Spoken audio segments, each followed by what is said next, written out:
So whenever I go online and I looked at the various designs and innovations the young people are sharing when they are in the construction industry, for example, you look at the kind of interior and exterior finishes the young people are doing in houses, especially residential offices, the concepts that they have innovated to make, pleasant finishes, the creative way of doing wiring and lighting in buildings.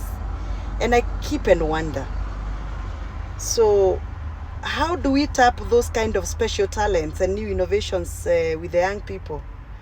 These are the million young people who are graduating from our institutions, from technical universities, from mainstream universities, and they're jobless. So I wondered, how is the government planning to absorb these people? Because the government has just been fixed on the traditional way of doing tenders. Government tenders are drawn and designed by the Ministry of Public Works. The Ministry of Public Works is a fixed basket of thinkers who refuse to adopt the new way of doing things. They still draw buildings the traditional way. Karibu wabebe ile makaratasi tulikuwa tunachora university kubwa, stencils. They have refused to adopt the computerized way of doing things. They have refused to innovate new ways of doing buildings, and the kind of standards they are setting for government building have no way of absorbing the talents and the creativity of the young people.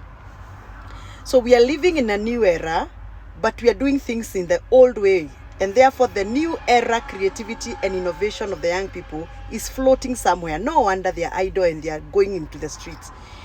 Not justifying maandamano or demonstrations, but when you keep creating brains and creative minds idle, what do you expect them to do?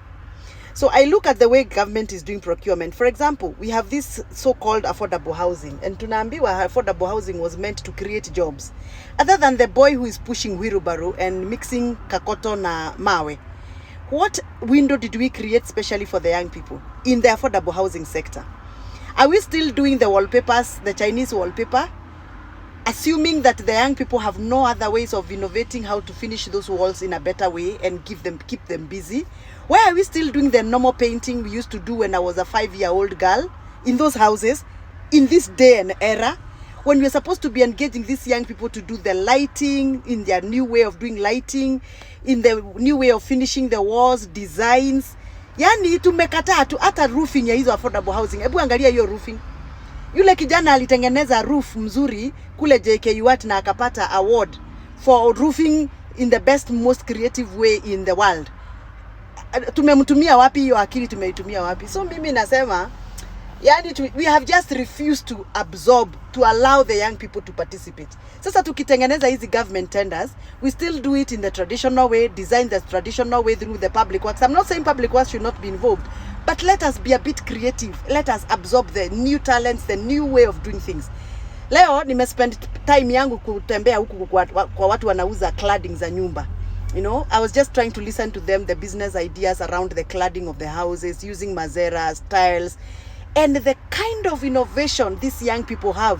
How to use mazeras to make a good finish without using paint, How to use claddings to make sure that you avoid using inhalable paints that sometimes even affect our way of breathing in the houses, in the residential houses, in our bedrooms. How to avoid the fumes of the paints, And then I look at the way the government does its own tendering system and the specifications they put on those tenders. Yani tuko two different world.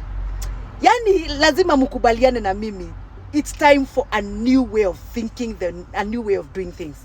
So mimi nataka serikali ifikirie vile itachukua ideas and concepts and new innovations of the young people and put them in the mainstream of government tendering system. Na hiyo maneno ya kuweka tenders ati lazima uwe na security bond ya 10 million ndio upate tender, hiyo lazima mtoe, because hawa watoto wetu wamekitoka university, nani yako na 1 million ya kuweka security bond ndio win tender?